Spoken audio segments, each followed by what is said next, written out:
നമസ്കാരം. മാസപ്പടി കേസിലെ കുറ്റപത്രം എൻഫോഴ്സ്മെന്റ് ഡയറക്ടറേറ്റിന്. കരിമണൽ കച്ചവടത്തിന് നിയമവിരുദ്ധമായ സഹായം ഉറപ്പാക്കാൻ CMRL കമ്പനി വൻതുക ചെലവഴിച്ചെന്ന കേസിൽ അന്വേഷണം നടത്തി സീരിയസ് ഫ്രോഡ് ഇൻവെസ്റ്റിഗേഷൻ ഓഫീസ് സമർപ്പിച്ച കുറ്റപത്രം കോടതി ഫയലിൽ സ്വീകരിച്ചിരുന്നു. ഈ കുറ്റപത്രം ഇഡിക്ക് നൽകാനാണ് കോടതി തീരുമാനം. എറണാകുളം അഡീഷണൽ സെഷൻസ് കോടതി 7 SFIO സമർപ്പിച്ച കുറ്റപത്രമാണ് ഇഡിക്ക് കിട്ടുന്നത്. കുറ്റപത്രം കിട്ടിയതിന് പിന്നാലെ ഇഡി നടപടികളിലേക്ക് കടക്കും. കള്ളപ്പണം വെളുപ്പിക്കൽ, വിദേശ നാണയ വിനിമയ ചട്ടലംഘനം എന്നിവ SFIO കണ്ടെത്തിയാലും ഇഡിക്കാണ് ഇത്തരം കേസുകളുടെ പ്രോസിക്യൂഷൻ ചുമതല.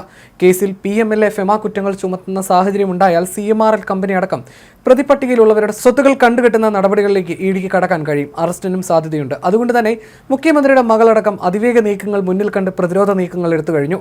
വീണ തൽക്കാലം സുരക്ഷിത സ്ഥാനത്തേക്ക് മാറിയിട്ടുണ്ട്. SFIO നടപടികളെ ഡൽഹി ഹൈക്കോടതിയും തടയാത്ത സാഹചര്യത്തിൽ വീണ വിജയന് തുടർന്നുള്ള ദിവസങ്ങൾ ഏറെ നിർണായകമാണ്. ഈ മാസം 21-ന് കേസ് വീണ്ടും ഡൽഹി ഹൈക്കോടതി പരിഗണിക്കും. അതിനു മുമ്പ് തന്നെ വീണയ്ക്കെതിരെ നടപടിയെടുക്കാനുള്ള സാധ്യതയാണ് ഇഡി തേടുന്നത്. ഇതിനു മുമ്പ് ഇഡിക്ക് കുറ്റപത്രം കിട്ടുന്നത് വീണയുടെ അതിവേഗ അറസ്റ്റിന് പോലും കളമൊരുക്കും. ഡൽഹിയിലെ ഉന്നതരുടെ അനുമതി വാങ്ങിയാകും ഇത്തരം നടപടികൾ ഉണ്ടാവുക. മധുരയിൽ CPM പാർട്ടി കോൺഗ്രസിൽ പങ്കെടുക്കാനായി ഭർത്താവും മന്ത്രിയുമായ മുഹമ്മദ് റിയാസിനൊപ്പം വീണയും പോയിരുന്നു. അന്ന് തഞ്ചാവൂരിൽ പോയി ക്ഷേത്ര ദർശനവും നടത്തി. ചില പൂജകളും ചെയ്തുവെന്നാണ് സൂചന. ക്ഷേത്രത്തിന് പുറത്ത് സെൽഫി എടുക്കാനായി വീണ നെറ്റിയിലെ കുറി മാറ്റിയതടക്കം സോഷ്യൽ മീഡിയയിൽ ചർച്ചയായിരുന്നു. ഏതായാലും ഇഡി കേസ് ഉറപ്പാണ്. മുൻകൂർ ജാമ്യം കിട്ടിയില്ലെങ്കിൽ അകത്താകാനും സാധ്യതയുണ്ട്. ഈ സാഹചര്യത്തിൽ ക്ലിഫ് ഹൗസ് അതീവ ജാഗ്രതയിലാണ്. സാധാരണ തിരുവനന്തപുരത്ത് മുഖ്യമന്ത്രിയുടെ വസതിയിൽ തന്നെയാണ് വീണയുടെ താമസം. തൊട്ടടുത്ത് ഭർത്താവ് റിയാസിന്റെ മന്ത്രിമന്ദിരവും ഉണ്ട്.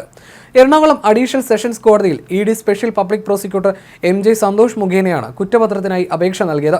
ഇതാണ് അംഗീകരിക്കപ്പെട്ടത്. 1 വർഷം മുൻപാണ് സാമ്പത്തിക ഇടപാടുകളുടെ പേരിൽ ഇഡി CMRLന് നോട്ടീസ് നൽകിയതും ശശിധരൻ കർത്തയുടെ വീട്ടിലെത്തി മൊഴിയെടുത്തതും.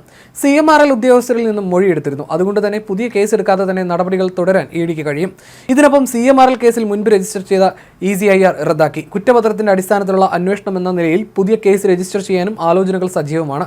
വീണ വിജയനെതിരായ തെളിവുകൾ വിലയിരുത്തിയാകും ഇതിൽ തീരുമാനമെടുക്കുക. കുറ്റപത്രം പരിശോധിച്ച ശേഷം വീണ വിജയനെ അടക്കം ചോദ്യം ചെയ്യാനാണ് ഇഡി നീക്കം. സമയം കളയാതെ കുറ്റപത്രം കൈപ്പറ്റി തുടർ നടപടികൾ വേഗത്തിലാക്കിയാണ് ഇഡിയുടെ ലക്ഷ്യം.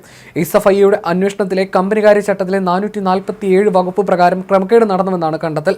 ഇതിന്റെ ചൂടുപിടിച്ച് ഇഡിക്ക് അന്വേഷണം മുന്നോട്ട് കൊണ്ടുപോകാം.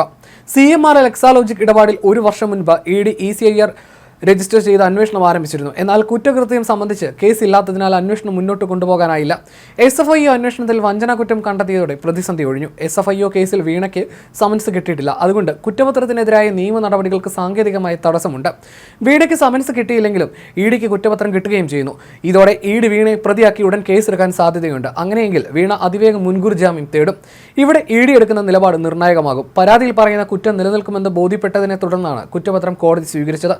സെഷൻസ് കേസാക്കി നമ്പർ ഇടുകയാണ് അടുത്ത നടപടി. ശേഷം 1-ാം പ്രതിയായ CMRL MD ശശിധരൻ കർത്ത മുതൽ 11-ാം പ്രതിയായ മുഖ്യമന്ത്രിയുടെ മകൾ T വീണ വരെയുള്ള എതിർകക്ഷികൾക്ക് നോട്ടീസ് അയക്കും. ഇതിൽ 4 പ്രതികൾ 4 കമ്പനികളാണ്. ഈ സമൻസ് കിട്ടിയിരുന്നുവെങ്കിൽ കുറ്റപത്രം റദ്ദാക്കാനുള്ള നിയമ നടപടികൾ വീണയ്ക്ക് തുടങ്ങാൻ കഴിയുമായിരുന്നു. നിലവിലെ സാഹചര്യത്തിൽ സമൻസ് ഇല്ലാതെ ഇതിലൊരു പടി മുന്നോട്ട് പോകാനും വീണയ്ക്ക് കഴിയില്ല. ഇതാണ് മുഖ്യമന്ത്രിയുടെ മകൾ നേരിടുന്ന നിയമ വെല്ലുവിളി.